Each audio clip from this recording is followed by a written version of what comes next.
I've had a ghost existence, so to speak. I've been in radio for 12 years, but not a lot of people remember me.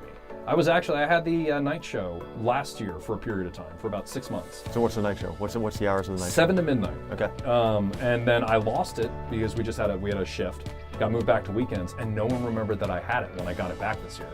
And that was very important for me because that meant that it's like, all right, I'm the exact same voice, exact same guy, wasn't selling myself properly.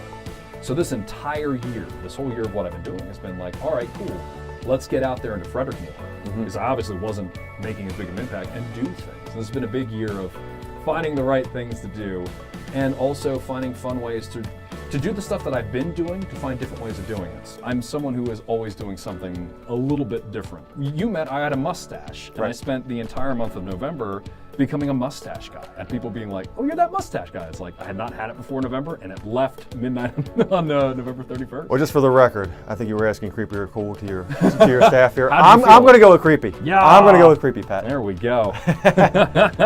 Man out of time.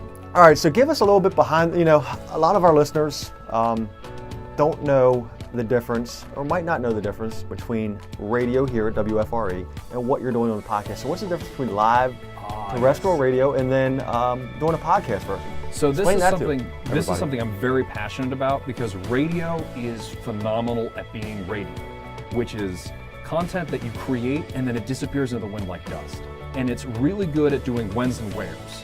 Radio, if you're good at radio, you really don't focus a lot on the hows or whys. You don't really go in depth. It's all about motivation.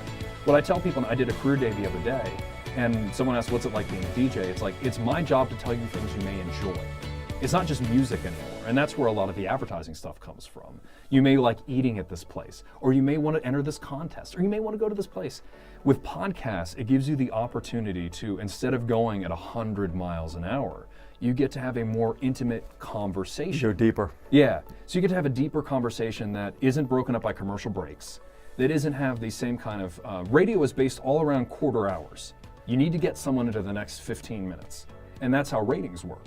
So a lot of what you do is a lot of spikes of energy to try and you almost want to do it to be continued at every 15 minutes. So as long as you get them to minute 16, then it counts for the next 15 minutes. So it's based around that kind of thing. It has a very, you may not realize it while you're listening, kind of odd, inhuman rhythm in that way.